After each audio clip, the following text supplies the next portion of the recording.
It is a pleasure to welcome you back home, Judge Linares, to a campus that I think speaks to the values and resilience that your career and your personal life personify.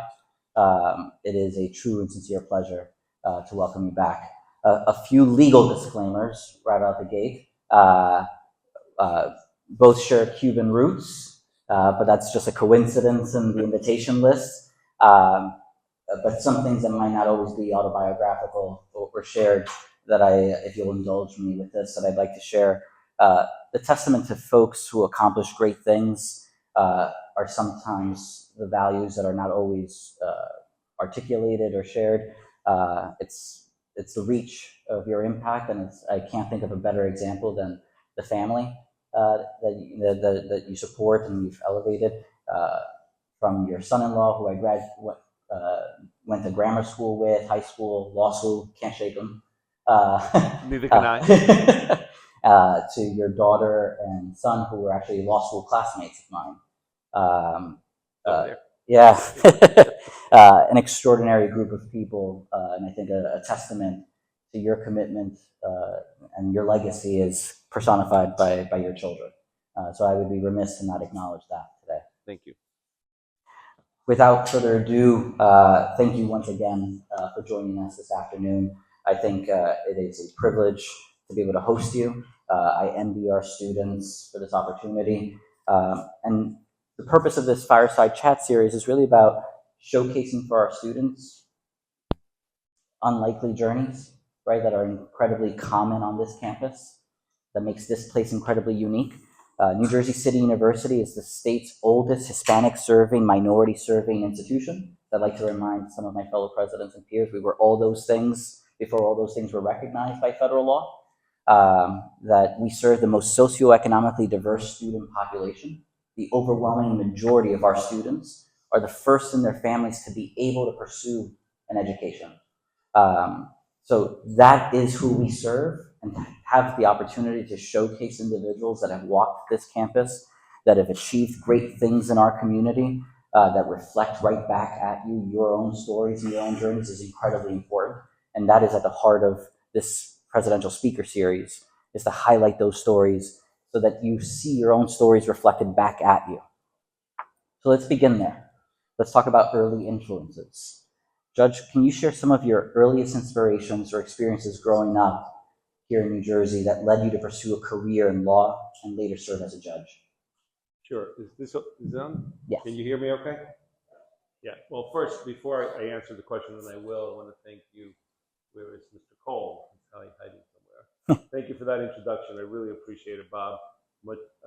Very nice words, and I want to thank the students for the donation to the pantry in our name. That is great, and thank you for coming out. I know that I'm sure a lot of you have a lot more fun things to do than be here this afternoon.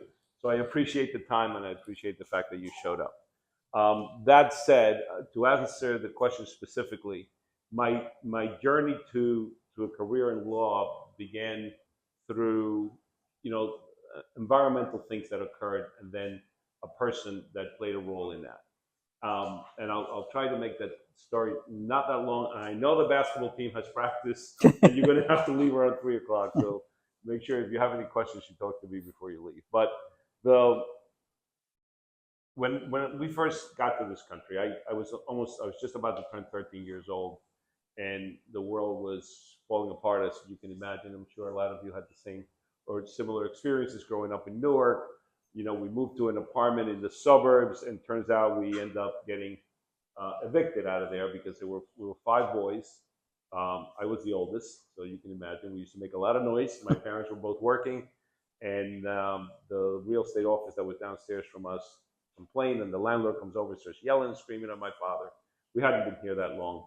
Tells him, "You got to get out. You got to get out by Monday." This is like a Thursday. And now you can't really do that legally, but we didn't know. We came from Cuba. They shoot you there. So we better get out, right? They're going to have the government here. So we were all upset. We were all concerned. We talked to my father's brothers who are here, my uncles, and they said, "Well, you got to get a lawyer. You got to go to legal aid. They don't charge you. You just go to Newark and go to legal aid." So we get on a bus and I go with them. and we talked to this lawyer, this tall, distinguished, gray-haired guy, and he made everything sound so calm. You know, he was like, "Look, they can't do that. There's laws that govern this kind of thing. You're going to, you're going to go back to your house. You're not going to get evicted on Monday. By law, you have at least 30 days, and we can get you extensions. You can find another apartment. You'll be able to move out in time. Don't worry." And that sort of experience with that person set me in a course like, I want to do that. These lawyers seem to have a lot of power here, and they know what to do. So I think I may want to do that. I remember telling my father that on the way home, and I was only in 8th grade. In a weird turn of fate, that lawyer later was one of my colleagues in the federal bench, wow. and that was Judge Dickinson Deverbois, who used to be the head of legal aid back at that time. He was much older. He's passed many years. He died while he was one of my colleagues. But in terms of inspirations and why sort of I got started in a voyage towards law, that's it. That's beautiful. I think that that's kind of our first, usually in our own community, exposure to those opportunities is, I've shared this publicly, at least in my upbringing, similar story of being the son of Cuban exiles, growing up here in Union City in Hudson County. My mom jokes that I wanted to be a lawyer before I even knew what that meant. Right. She'll argue that it's just because as she would say, me gusta pelear, I like to fight. She's not wrong about that either. But just the exposure of even finding yourself in a situation to needing an advocate, right? And sometimes in our own community, it's your first role as an advocate is translating for your family, right? Or helping navigate certain issues that are needlessly made more difficult. But I appreciate you sharing that candid experience. So how does that go from being someone? Sure. Can I interrupt on that? Yeah. So this whole thing about being an advocate, even before you're a lawyer, I had an uncle, Teolia, right, who bought this property in the Poconos or somewhere. There was going to be this it was being advertised in all the Spanish channels and all that. By then I was in high school. I could speak English. I was a little better, and he was getting totally abused and screwed in what was happening in the purchase of this property, frankly. So he wants to go out there and talk to these people and says, "You need to come with me so that you can translate." Yeah. So I go there, and then you become, like you said, not only a translator, but you become the advocate, right? Because as you're listening to the story, you become part of the argument. So that is a typical immigrant experience, though, that a lot of us may share. And by the way, I am so thrilled to be talking to a lot of you who are student athletes, because that was my experience here. When I think about Jersey City, I think about my life here as a student, but a lot of it because as an athlete, right? And especially because of the football team experience and how successful we were the years that I was here. It was quite a roller coaster, and I loved it. I love that. So that role, you go into private practice, you start your own firm. What compels you to want to pursue becoming a judge? Well, that's a harder question, right? Because it's not as though I set out one day and say, one day I'm going to be appointed to the federal branch by the president. Those dreams, I mean, look, when you get to this country from another country, another language, another culture, these are the kind of things that you don't think are possible. But I hope that part of what you leave here with today is that no matter all the issues, and a lot of you sitting here today have problems, right? Problems at home, problems with your siblings, who can, maybe relatives that have substance abuse. We had all that, right? Everybody went through that sort of experience. And sometimes these things seem kind of impossible to achieve, or they're just fairy tales that don't happen. And I'm here to tell you that they do. Somehow you have to be at the right place at the right time. You have to get involved or whatever, and maybe we can deal with that later. But in terms of me becoming a judge, I was a lawyer. I started I started in New York as a prosecutor, then went with a firm in New Jersey as a lowly associate, worked sort of, learned my trade there, opened my own office, servicing mostly Hispanic clients out of Newark and Harrison and Elizabeth, obviously the Hudson County, and but became involved in many different parts of what the law is. I was a member of the committee that dealt with lawyer ethics. I was involved with the committee of the Supreme Court of New Jersey who dealt with jury charges and how jury received their instructions. I was the president of the Bloomfield Lawyers Club. I mean, you get involved in different organizations, and your name sort of starts being kicked around, and the opportunity arose to become at first a superior court judge, when through these organizations and these things I was involved in, someone got my name over to then Governor Whitman. And it wasn't something I was really thinking about doing, frankly, but it was an opportunity. And that's another thing that I'd like to touch upon with you all is, as life goes on and as you get older in your education and in life, be attuned to when opportunity knocks, because it happens. And oftentimes we don't recognize it. Sometimes we recognize it and we don't act upon it. Right. So you think about that, right? Because if there is an opportunity that comes your way, at least give it some thought. You may reject it. At the end of the day, it's not the right thing for you or whatever. And I wasn't sure that the whole judicial path was the right thing. I sat in the parking lot of my office my last day as a lawyer and cried like a baby, because I was leaving something, I thought I was leaving something that I really loved to do, although now I'm back doing it again, so that's kind of cool. Yeah. But at the time, I didn't know that, right? But there was an opportunity. And I thought about it, and I said, well, I don't not necessarily know where this is going to take me, but let me take a shot. And I could always come back, right?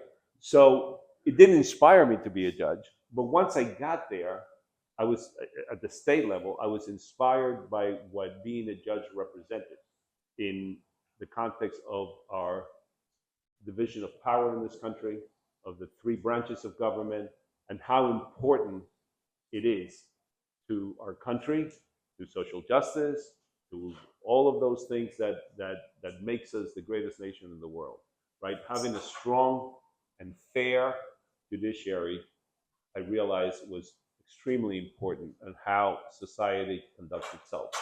And that inspired me then to stay in it. Sure. And then again, through networking and through talking to people, I got put in a situation where the path took me into the federal world, and I can go into that if you want me. We can talk about that. Sure. In terms of what the importance of commitment and networking and that kind of thing. So a theme really on this campus, and I alluded to it when I talked about that there's trailblazers on this campus every single day, those that are overwhelmingly the first in their families to be able to pursue a college degree and earn one. So the theme of becoming the first is something that is very common on this campus, right? And your own professional and personal experiences and achievements. Can you speak a little about kind of the weight of that, of being the first, when you make history and what that means beyond just personal and familial achievement, right? Where what you represent extends far beyond what you might have even thought for yourself. So that comes about after the fact, right? It's not, it's something that you're there and then somebody in some speech says, you're the first Hispanic chief judge in the, Cuban-born chief judge in the country. Like, I didn't know that. Right? And then all of a sudden you're like, oh my God, now I have sort of a title, right? It's like somebody says you're the top shooter in the basketball team or the top scorer in the soccer team or something. Now you have a title that you have to live up to, sort of speak, right? Because being good means you have to prove it all the time, right? You can't just be good one time and you're not good. If you're good a lot of times, then you become good. But the same thing happens with being the first, right?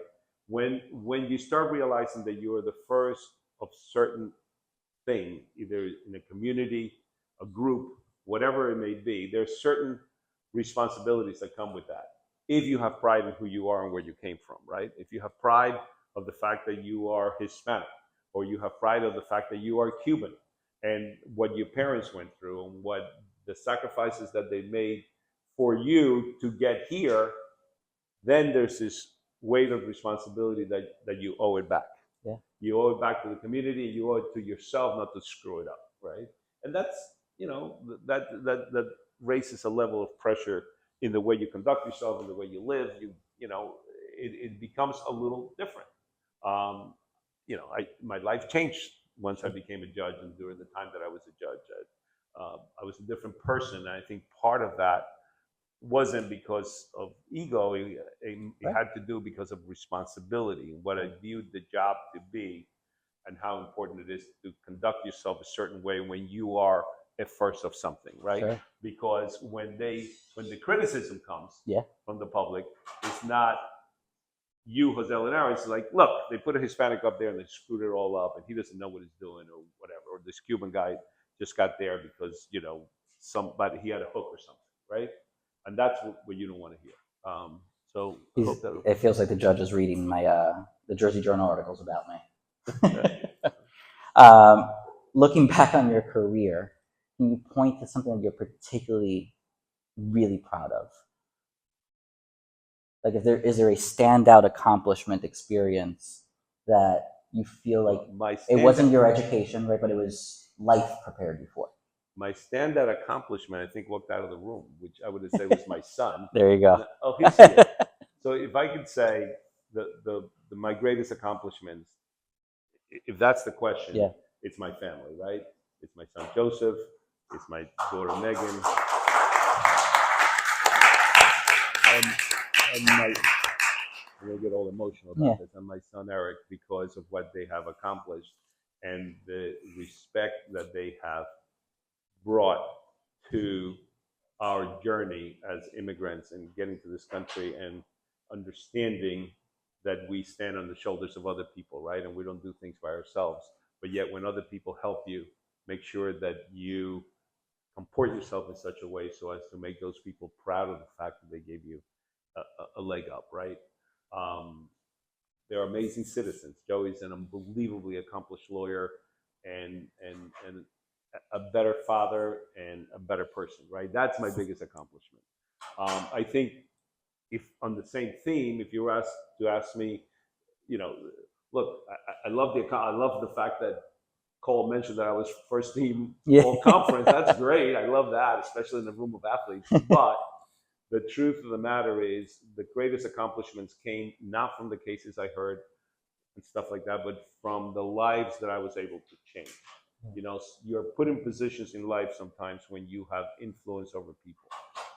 And you can take one human being. I can tell you a story about a young man from Newark who was involved in gang world and was a very high level gang member who eventually, you know, resigned from the life, and we got him, I talked him into coming to work in the courthouse for a while. Then we got him into college, graduated cum laude out of Rutgers, and is a functioning member of society. You know, maybe he's not like the highest echelon in wealth or status, but he is a functioning member of society. I feel that I contributed to the change of that one life a little bit. And if you can do that along the way, just change somebody's life for the better, move them along the right way, I think that that's probably the greatest accomplishment you can get. It's not going to be in the dollars, and it's not going to be in the positions you're going to get, but in what you do with that and how you change. Or I do mean that from the bottom of my heart. How do you get somebody along the way to go a different way? Maybe he's talking a friend out of drugs, or maybe he's talking somebody out of committing suicide. Maybe it's what, but those little things that you do have a ripple effect that you'll never know, right? Because of all the people behind that person that he may change or she may change. So give that some thought. I love that. And it's kind of just to echo that, particularly for our students, there's this tendency to feel like your impact begins when you've arrived, whatever that means. But kind of to speak to this idea of lifting while you're climbing is incredibly important, especially in our communities. The power of your representation, right? Again, like I said before, you're trailblazers in your own right already. The audacity to kind of persist against what are seemingly insurmountable odds sometimes in our own community are remarkably worthy of emulation. So along those lines, right? So your life has obviously, outside of the law, been one that's been rich with civic engagement and mentoring. Why was that so important to you? Well, because of how important it was to me when I was the recipient of that, right? Look, we came to this country not knowing the language, not having, money, living in Newark above a bar. Our first apartment in Newark was above a go-go bar on Prospect Avenue, which was firebombed by a rival gang of people, and we almost got burnt out of there. But along the way, I met people who helped me. People in high school that gave me, the right advice to move. Coaches are they should get a big shout out here. Let's give them a round of applause. I don't know what coaches are here. The amount of influence in my life by coaches along the way, whether it was a baseball coach, a football coach, and the things that they taught me was incredible, right? And I looked up to these people, and I think when I had the chance to get involved with youth sports and coaching, whether it was AAU basketball or baseball or whatever it was, I jumped at that because it gave me the opportunity to have that kind of interaction with young men and women that was so important to me. And to this day, I have friends of my kids who still call me coach to this day, right? And I have a sort of a special affinity with them because of that experience. So I think that created in me, a desire to sort of be involved in mentoring people because you could see a change, right? As a coach, you see a young man or woman develop athletically from one day to the next. And then sports is such a thing that gives you so many ability to talk about what's right or what's wrong, right? And how to behave that goes beyond sport. I remember my youngest son one time, I'm coaching him in the travel baseball team. He's pitching. A lacy fly ball gets hit to the outfield, and my right fielder drops it, right? And whatever, 2-run score or whatever happens. And he's all upset, right? He's looking at the guy, and I was like, this is not right. Now it's come from a coach's moment to a parenting moment. Yeah. But any coach would have done it, right? I happen to have been a coach and a parent at that moment. Got to go up there, take him off. You're being benched. Well, what are you doing? You're probably the best pitcher at the time. That's not a way to treat a teammate and embarrass him in front of everybody, right? The coaching gives you all opportunities sort of like that along the way, right? Which are important. And I think that creates in you this desire to be a mentor, to be able to have those moments to teach people and as you grow through life and status, that gives you the opportunity to do it at much different levels, right? Because now I was fortunate enough to be able to be in a position as chief of the federal judge to influence the way that maybe the probation department acted, or the U.S. Marshal Service when they apprehend a fugitive, or the way that an investigation is conducted by our government, or the way that, what is the appropriate punishment for someone who's been convicted of a crime. All of those things are sort of mentoring at a much higher level, right? So I hope that answers. Yeah, no, I love that. I'm going to go a little off script, and if the group will indulge me, just out of genuine connection and intrigue. You don't mind sharing, because I've talked about it with your kids, but I love the story about when you returned to Cuba. Oh my God. Because it's an experience that I just experienced last year, where I was the first in my family to return through a not-for-profit that you're familiar with, the Cuban-American Alliance for Leadership and Education. And just that experience of coming back, knowing everything that my parents left, beginning with nothing, and kind of returning to that island and kind of seeing your community and kind of your life continue without you. Yeah. So, hey, Lena. That's my granddaughter. One of them, anyway. So, my trip to Cuba was probably, outside the birth of my children, the most emotional thing I went through in my adult life. At the time, no federal judge had gone to Cuba at all because of the embargo and our relationships with the Cuban government and communism. So there was a complete lockdown of any federal person of any position going to Cuba, whatever. I found out that my son Joseph, that guy over there, was at the time was at Rutgers Law School, and they were planning a trip to Cuba with a bunch of students. And I did not want him to go to Cuba without me because I well, first it was an unbelievable experience that I wanted to share with him. But number two, and most importantly, I wanted to be there when he met my family, and I wanted to make sure that I was there to sort of dispel Yeah. uh, Propaganda. any propaganda or any history that was being spinned one way or the other. I wanted to be there at least to be given the fair and balanced view of the other side, right?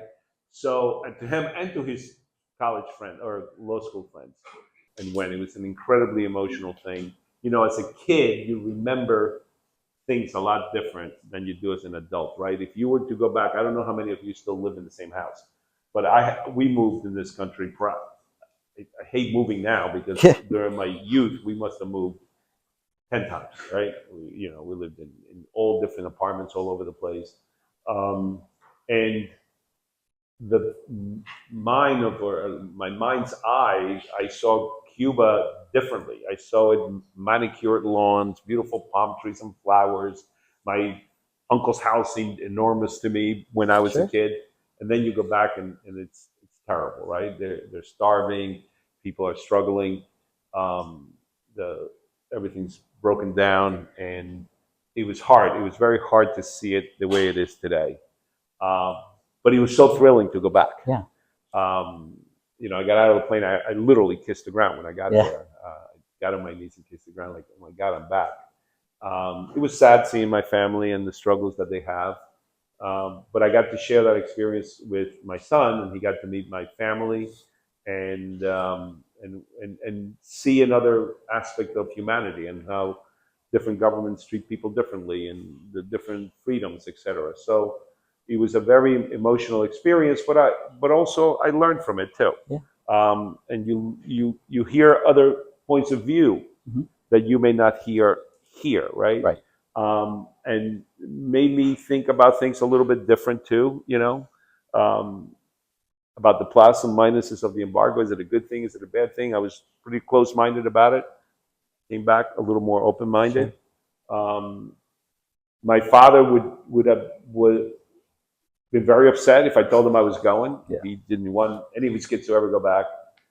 He was older then when I went, and not really old there mentally, so we spared them that. But it was quite an experience. Thank you for sharing that. Yeah, let's give that a round of applause.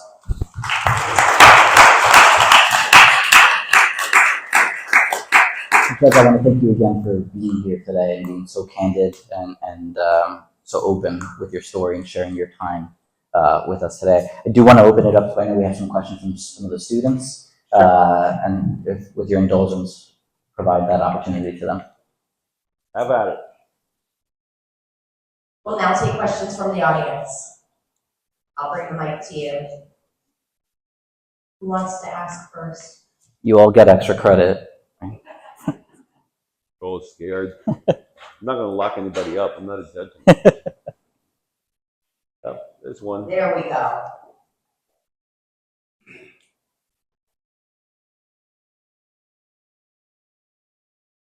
Hi, Your Honor. I just wanted to say thank you for coming to visit us and taking the time out to speak with all of us and revisit your memories.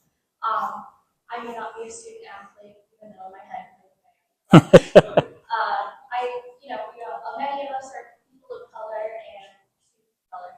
And I was just wondering, as you're going about your career as a young man, how your attitude changed in entering spaces that were not originally intended for you, especially when climbing up the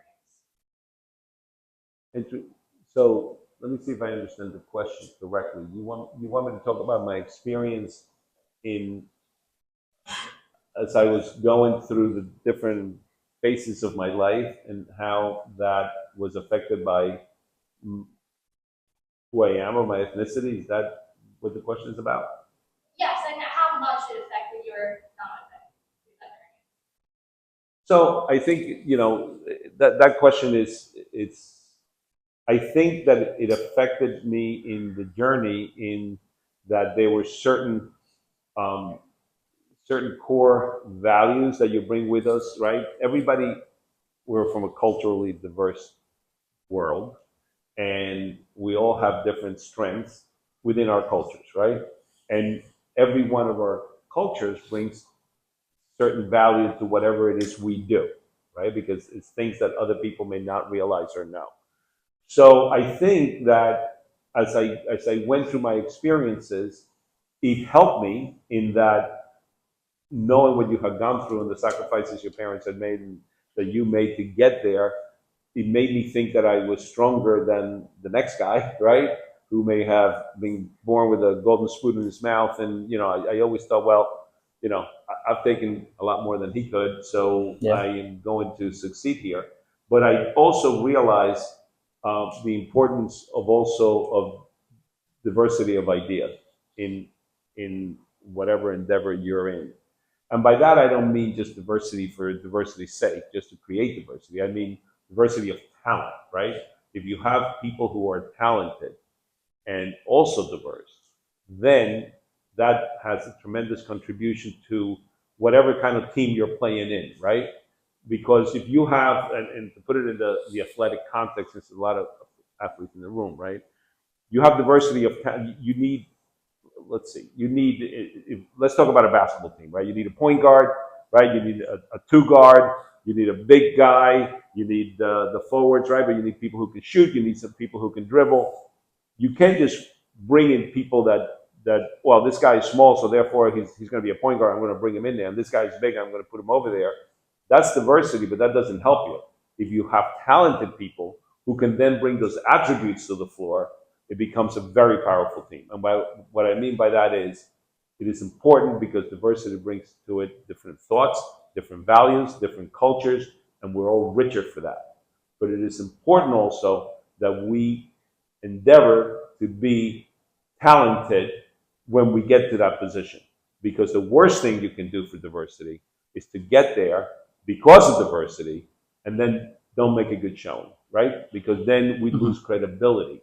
We lose credibility overall. And we lose credibility on the basketball floor if we put somebody in there just because he happens to be small and he's going to be the point guard and he doesn't know how to go to the left, right?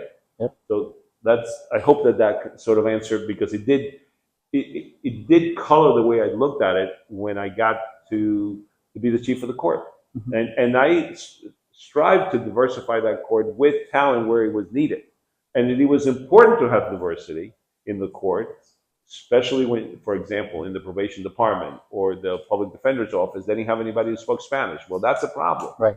That's a problem if we have 80 to 70% of the people that they're going to be talking to, they're Hispanics that don't speak English, and we have a communication issue, and then you got to bring a stranger into the room. So it was important to get talented people to address that problem, for example, right? That's one of the examples. There was other issues, probation department, marshal's office, but that's the way I looked at it. So it did touch me in my own experience, and then from that I learned and how hopefully apply it appropriately. All right, another question? Thank you, Judge. Another question? There's a question over there, another one over here. Why don't we go with this young lady here first? Sitting in front. It's Iris. Yeah. Hello, how are you? Good, how are you? You dropped the coat. My question is, What's your name? what advice would you give to current students, the athletes, for balancing academics, athletics, and aspirations? That's an excellent question. So did everybody hear it? The question is, what advice would I give to the student athletes about balancing athletics, academics, their future careers? What was the other? Aspirations for the future. Yeah, the aspirations for their future careers, right? And look, I know it's a tough thing to do, but a very important thing to do. I think that being an athlete in college, an athlete at all, but an athlete in college, makes it harder, but by the same token, it makes it more structured. I can only speak about my experience and then hopefully give you the advice that the question addresses. My experience was that because I was holding a job, I worked at the cafeteria here at the school and playing ball, so I had to go to practice and the 2-a-days. Back in those days, we had double sessions and all that. And managing to try to keep the grades up because I was hoping to get into law school, the fact that I was playing sports seemed like a hard thing. Like, oh my God, I got to go to practice, and then I still got to go back and read my poli-sci book or whatever. But it gave me structure that otherwise I wouldn't have had, right? Because I had to be here at this time, and then I had to be here at this time. And so it taught me organizational skills. And it also taught me that practice is important. Understanding that practice makes you better, which means another word for practice in the world is preparation, right? That preparing for things makes you better. And so my advice to you is don't get overwhelmed by it. Understand it's a process, but it's a process that makes you better and stronger because you're going to have better work skills, work ethic skills than other people. You're going to have better organizational skills than other people, and you're going to have the ability to know what it's like to lose. Okay, winning is easier than losing in a way, right? Because losing is a learning experience. In life, you're going to lose sometimes. You're going to lose. Things are going to happen. Your house is going to burn down. You're going to lose a loved one, or somebody's going to your wife's going to leave you, or whatever. There's going to be times that you're going to lose. And learning how to lose and be able to come back and win the next one is an important part of being an athlete. And I think that's going to help you. And if I could tell you one other piece of advice about let me take I don't want to take the time. There's one thing that I do want to talk to you about before I leave, but there was a question by a young man over there, I think, back there. What are some skills or lessons that you took from sports to the league? So, well, some of the skills I started just talking about, right? These are things that I think they're sort of translated to life skills. But one of the things that I did want to talk about, when one of the other questions had to do with mentoring and being involved in things, the most important thing that you will do to your success, obviously, look, getting good grades so you can go to the next school or get the next job, a better job, depending on your grades, if you're going up against somebody else, all of that is going to be important.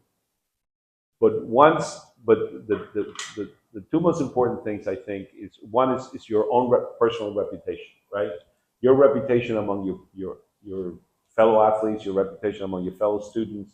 It's important because these will be your connections of the future, right? Some of these people you're going to meet in business later. And if you were a jerk here, they're going to remember you as a jerk, right? So don't be a jerk. And if you are a jerk, be somebody else, because being a jerk is no good. So improve on your reputation. Make sure you have a solid reputation leaving here. So one day when you got to call Billy Giorgio, who's one of my friends from back when I was here playing ball, and you need something, you're going to call him, and he's going to remember you a certain way, right? So build on your reputation. The other thing I would tell you about, and so by that I mean you can do that right now, right? Yeah. That doesn't require anything else other than being, a fair person, someone who's a good teammate, someone who knows how to win with grace, someone who knows how to lose with grace, someone who is a good example of a human being. The other part is show up to stuff. Go out there. Just show up. And I can't emphasize that enough. Networking, people you meet, join organizations, join groups, go out there and meet people, because you never know the value of your networking, of people you're going to meet along the way. And maybe somebody just meet for like 10 minutes. I'll give you my own personal story. There was the Hispanic Bar Association, is the association of lawyers of Hispanic descent. I used to be the president of that organization many years ago, because I became involved with the Hispanic Bar Association. Then they had their convention in Texas many years ago. And I went there and I met a guy at the bar. I was at the bar, we're having a good time. At the end of the day, I met this guy and we sort of built a relationship. We kept in touch over the years, and then we lost a little bit of touch, and that was that. Many years later, I'm sitting as a federal judge I'm sitting as a state judge in Essex County, New Jersey. And there was an opportunity to for a federal appointment. Somebody wanted to put my name in. I said, I don't think it's going to happen, but sure, send my resume in. And a couple of days later, that guy that I met in Texas calls me and says, hey, so you want to be a federal judge or a U.S. attorney? I'm like, how do you know? Who told you? He goes, I'm counsel to the President of the United States. Yeah. It happens. It can happen. I got lucky. I get it. I got lucky. But I got lucky because I showed up. I was somewhere, right? And I was saying hello to people. I was talking to people. So you don't know where it's going to lead. You never know. It's like the movie, Sliding Doors with Gwyneth Paltrow. You either get in the train or you don't. And depending on what happens, whether you got on the train or you didn't, your life goes a different way, right? So to me, networking, meet people, be available, be a good friend, be a good citizen, build on your reputation. And when you get to your whatever career is going to be, carry that onto there, because that will make you rise through the ranks a lot quicker than the person who's not a good teammate or doesn't know how to treat people or treats people with disdain, or they get to a position and then all of a sudden forget the people that were there helping them along the way. So, okay, any other questions? Sure. All right. Thank you, Judge. It's my pleasure. Let's give him a round of applause again. Thank you so much.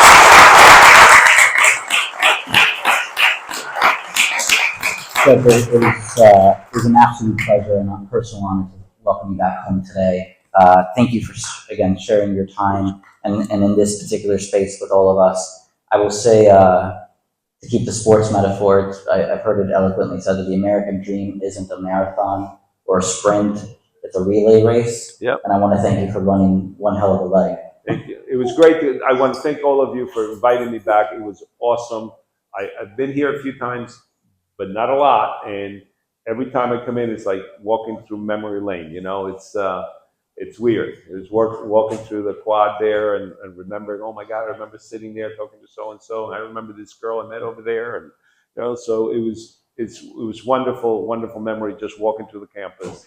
And remembering how much this place actually did mean to me, and be proud of this place. Let me tell you, it's not, Jersey City University in the middle of Jersey City, urban university. I had a blast here, and I think I learned more about life and diversity of cultures, and my athletic experience here was tremendous. And by the way, all the things you're going through, by the way, with athletic facilities and all of that, we were going through it back when I was there. The other day, I'm putting away files in my house, and I come across this old file from back in the college days or whatever. I'm pulling out like articles or whatever. There's an article in the Star Ledger, there goes the basketball team, in the Star Ledger, where I was calling for a student boycott of the university because the athletic facilities were terrible. So nothing has changed. We're going to improve. Yeah, don't get any ideas, guys. I still have it. I'm going to send it to you. Thank you. Thank you, everyone.